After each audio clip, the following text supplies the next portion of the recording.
This is Paul Bedford, Business Growth Specialist. I'm going to talk to you today about an experience that happened to me in my mid-20s. I was living an amazing life. It was great. I was spending a lot of time going to 5-star hotels, and one of the consequences of that is something that crept up on me and I didn't notice it was happening. So I'll give you a rundown of my general day while living this lifestyle. So I was a technical IT trainer. I was being shipped all around Europe and around the world to do courses that not many people can actually do. So it's got a niche little market, which is lovely. And I got to stay in some amazing places. And the general day would go with, I would drive up the night before to the place that I was going to do the training course. I would then have a meal there. And of course, you're at a hotel, so you've got to have a starter. And you've got to have a main course, and desserts are amazing, so you've got to have a dessert, that's for sure. And then I'd go to bed, and what I have to do after that is I'd wake up in the morning, have a full buffet breakfast, because it's unlimited, and I had no discipline, and I basically just helped myself to all of the stuff on that buffet. I would get into work, and I would have some biscuits, because they were there and freely available, and I'd start my training course. In the break, there'd be more biscuits, so I'd eat more biscuits. At lunchtime, well, it's all you can eat buffet again at lunchtime, so I thought I'd help myself to that. In the afternoon, they had cakes, so I had cakes. And you know, the interesting thing is, after 5 years of doing this, I'd put on a bit of weight, but I didn't notice until I'd just been on holiday with my family, and we'd had the photos developed. Remember those days where you actually develop photos? You didn't do them on your digital phones and stuff like that? Yep, this is how long ago this was. So I was flicking through the family photos, and this photo came up in the batch that I'd processed, and I looked at it, and there was my mother-in-law, my father-in-law, my 2 little kids, as they were then, they're not little anymore, and my wife, and then there was this fat bloke sat at the end on the table. And I thought, who's that sitting with my family? He's a bit of a chubster.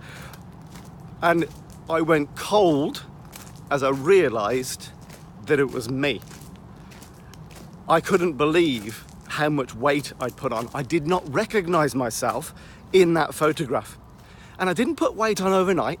It was a gradual, tiny, day-by-day thing that just happened to me from repeating bad habits over and over and over again. And so I decided to do something about this. And you know, I thought, well, what do you do when you want to lose weight? You go to the gym. And so what I did is I looked at just one area of my life that I wasn't doing properly with weight loss. And I thought, if I go to the gym 5 times a week, I run on the machines, I do the weights, I do everything you're supposed to do, I'll have a gym body in about 3 months and it'll be amazing. And so what I did is I joined a gym and I started pounding on those gym machines every day, 5 days a week, not every day, 5 days a week. I got up at like 5:30 in the morning, got to the gym at 6:15 in the morning, did 45 minutes every day on the treadmill. I did the weights, I did everything 5 days a week. And the first couple of weeks I lost loads of weight. And I was really excited about that.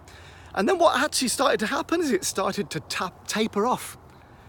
And it didn't seem to matter how much effort I put in. I wasn't losing the weight that I initially lost. And you know what I was doing? I was only looking at one area of my life that needed to be adjusted in order to lose weight. I'd forgotten about the other areas of my life that needed to be adjusted. I was carrying on eating donuts. I used to like my donuts, I don't anymore. I was eating chocolate bars, chocolate biscuits. I was eating fry-ups for breakfast. I didn't change my diet at all. And obviously, going to the gym on its own doesn't make any difference, mostly.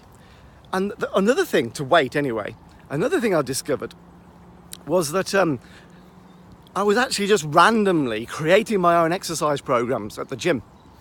And of course, I had no guidance. I'd researched stuff a bit and put together what I thought was a great program to help me lose weight. It obviously wasn't. And so what I decided to do was get a coach, a bit of a mentor, so that I could actually work out the best way of losing weight. Yes, it cost a bit of cash, but I thought, look, I'm obviously not very good at this losing weight business. So I thought, let's get a coach in. And this coach was not an overweight coach. This coach has a chiseled physique. And so one of the things that I learned about coaches is if you want to lose weight, you're probably best not going for a coach who's really quite big. You're probably better to go off for a coach who's been there and done that and knows what they're doing. So I got this coach, and he not only helped me with the gym exercises, doing the right exercises at the right times, he also helped me to look at all the other areas of my life where I wasn't applying the healthy principles that I should have been. I cut out donuts and chocolate and things like that, and amazingly, when I made adjustments in every area of my life, then things started to change and I started to lose weight. It took me about 3 years, all in all, to get down to the weight that I wanted to be. And the interesting thing about it is I still need to be careful, and I still need to take stock and stay still and look at what I'm doing and those little habits, and making sure that they're not creeping up on me again and invading my life. And it's the same in business.